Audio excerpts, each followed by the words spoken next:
Story Sound, Chapter 6, The Journal. The stranger's notebook had grown into something more than a mere collection of symbols and notes.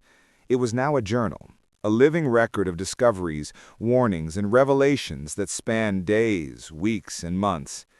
Each page carried weight, each line a pulse of knowledge that seemed to resonate beyond the confines of paper. The town below remained mostly unaware, but those who dared to follow, like Elias, began to understand the gravity of what had been recorded. It was a quiet afternoon when Elias first realized the full significance of the journal. Sunlight filtered through the forest canopy, casting dappled patterns on the ground. The stranger sat cross-legged on a moss-covered rock, pen moving with fluid precision, sketching spirals and geometric patterns that seemed to grow organically, almost as if they were alive. "You see how it flows?" the stranger asked, glancing at Elias. "This is not mere writing. This is a record of the hidden currents that shape existence itself. Each mark carries intention. Each symbol echoes a truth the world has long ignored." Elias leaned in closer, squinting at the intricate designs. "But how do you know it's correct?" he asked, voice trembling with awe. "How can anyone know?" The stranger smiled faintly. "Correctness is relative. What matters is observation, interpretation, and the willingness to follow patterns even when the outcome is uncertain. This journal is our map, our guide. It does not tell us what will happen. It tells us what is possible." Over the following weeks, the journal became central to their existence. Every day they deciphered new symbols, traced new connections, and uncovered patterns that intertwined human behavior, natural phenomena, and the subtle energies that threaded through the universe. It was overwhelming, exhilarating, and terrifying all at once.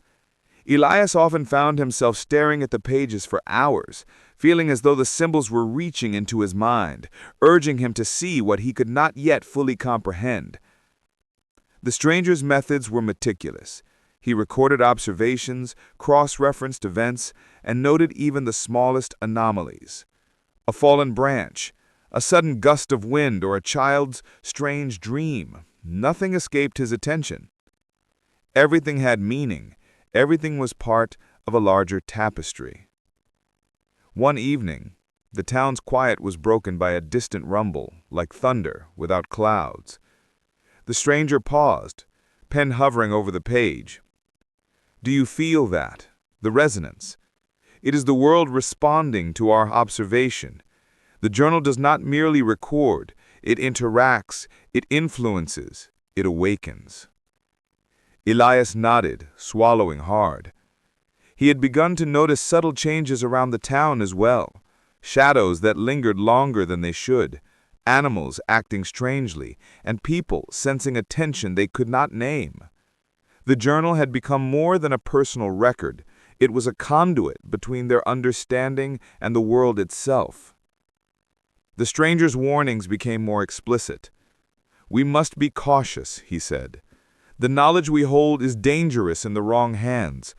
Those who are drawn to it will not always seek understanding, they will seek control.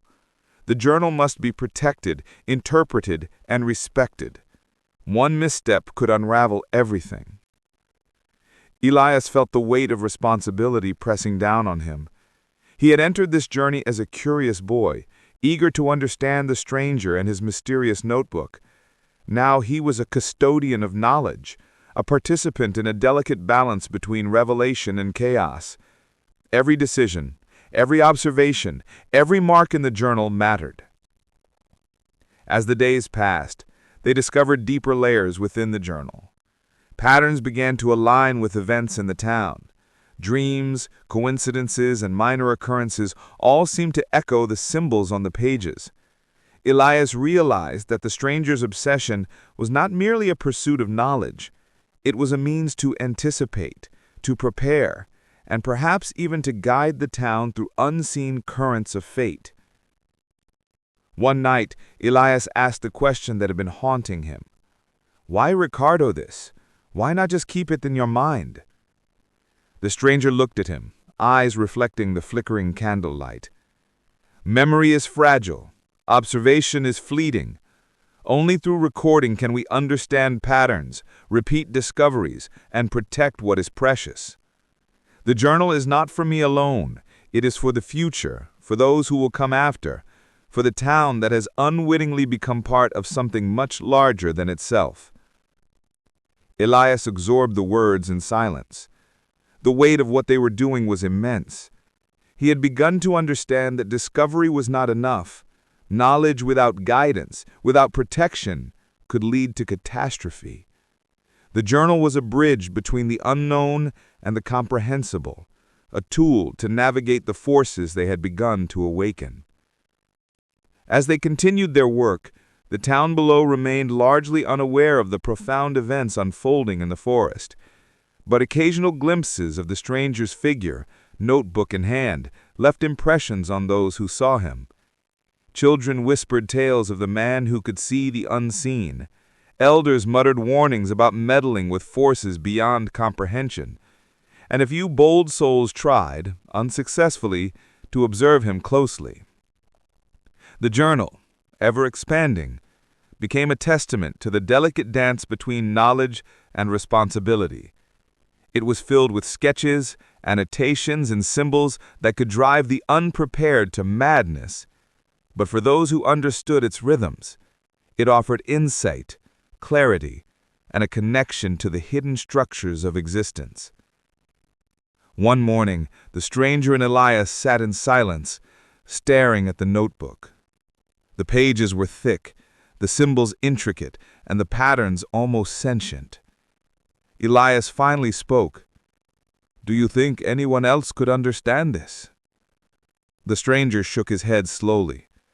"Perhaps one day, but not yet. Not until they are ready. Understanding this is not merely reading, it is seeing, feeling, living the patterns and respecting them. That is why we record, why we protect, why we teach carefully. One misstep could undo everything." Elias felt the weight of responsibility pressing down on him. The journal was no longer just a record. It was a responsibility, a challenge, a warning, and a key. It contained the potential for greatness and the danger of ruin.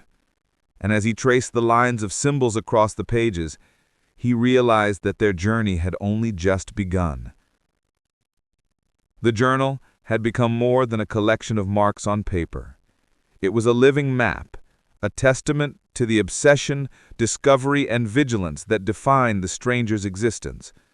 And for Elias, it was a doorway into a world that most people would never see, a world where knowledge and danger were inseparably intertwined, and where the path forward demanded courage, insight, and an unwavering commitment to understanding.